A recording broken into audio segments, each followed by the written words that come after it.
is blown. Good evening, everybody. This is Czar with 3 Kings Airsoft ABQ, and as you can probably tell by the very stealthy look of my ghillie suit and airsoft gun, I'm bringing you somewhat of a sniper video today.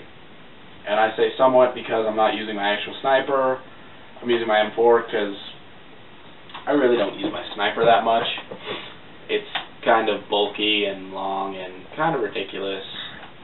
I used it for a while, but I don't know, it just kind of didn't work for me. I didn't really like the fact that it was a bolt-action Springer and the magazine only held like 20-something rounds.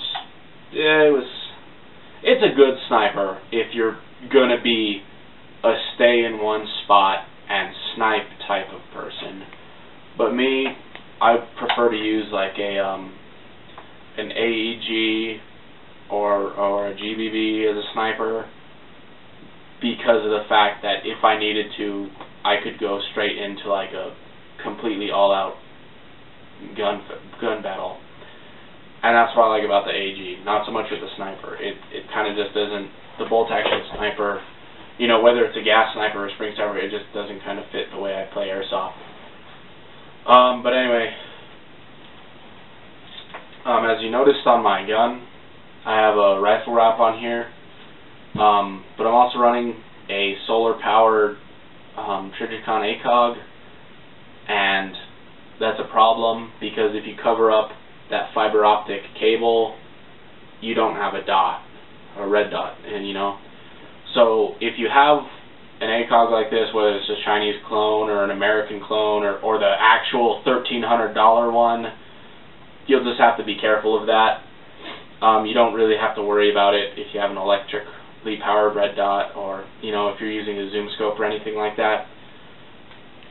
But yeah, also you don't really want the receiver part of your gun, where I have my scope set up, covered up anyway, because you know that's where your magazine and your trigger, your fire selector, and your hop up is. And you kind of just don't want too much in the way there. I guess that's just about it for the gun. I took the flashlight off and the angle grip off to give it a more like kind of streamlined look, and that's how I've run this as a sniper in the past, just with nothing on it except for the scope. But this ghillie suit I handmade.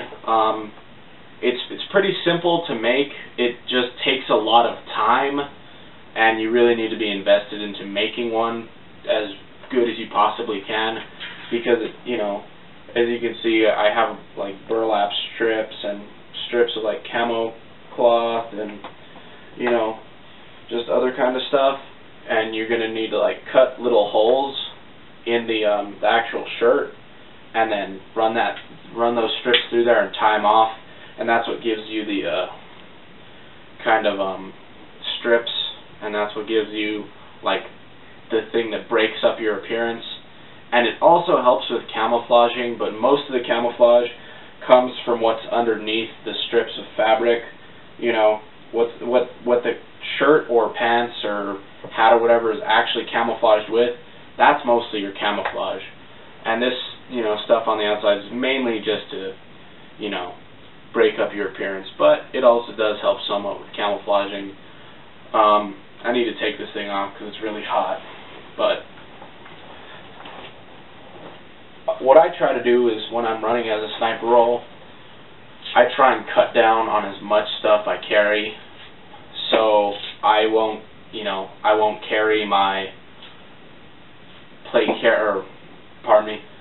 I won't carry my chest rig or plate carrier, which I'll be getting pretty soon. It's the Avengers Tactical USMC Mod 2 quick release plate carrier, so in Coyote Brown. So I'm kind of excited for that. You'll probably be getting a review on that sometime in the future. But I don't even carry my hydration pouch. What I do is I just get a belt like this and put a pouch on it and a canteen, and in the pouch, depending on where I am and how long the game's going to be, I might carry more than one pouch. But basically how it breaks down is I'll carry a canteen, or, you know, however many canteens, depending on the duration of the game, at Beavertown, which is in Albuquerque, New Mexico. The games that we play usually don't last longer than 45 minutes apiece, which is, you know, pretty good, but they could easily last a few hours if we wanted them to. But what I'll do is I'll carry a canteen and a pouch with some magazines in it and a speed loader. As a sniper, I mainly use the mid-cap magazines because, you know, I'm not going to be in a big gun battle the entire time, so I won't need a high cap, but I usually will carry at least one high cap with me. That way I can switch to it if I do get, you know, the jump on somebody and there's a lot more of them than I'm expecting, or somebody ambushes me, or they find out where I am, or I'm moving and I just get caught in the middle of the firefight. But that's pretty much it. The speed loader, obviously, to reload the mid-cap magazines.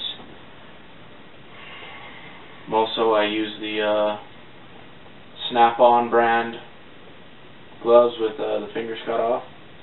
I like these gloves because they're very comfortable. They're lightweight gloves, super lightweight gloves, and they have good grip on them. They're not a brand, though, or they're not a sponsor, so don't get any funny ideas, YouTube audience. But I guess that's pretty much it for like the actual loadout and what I carry. If you'd like me to talk about tactics and stuff like that, I've never been in the real military, but I'm planning on going into it. But I'm not in the real military or have been up to this point. What I know about tactics is what I've learned from airsoft players who have been in the real military and just other airsoft players in general, what they've picked up on over the years. If you'd like us to talk about that, you know, leave it in the comments. Or, you know, just other things that you'd like me to talk about in videos, because our filming schedule, it's relatively open. If you'd like us to do kind of like a talk show thing where it's, you know, 30, 45 minutes long or whatever, you know, we might be able to do that. We might be able to fit that in somehow. Leave that in the comments if that's what you'd like to see. Other than that, there's really not much else. Also, if anybody wants to think of a name for our helmeted and gas masked mannequin friend over here, leave that in the comments. I'm not really sure what we're going to call it. I feel bad because I called it Knit, but, you know. That's pretty much it for tonight, and until next time.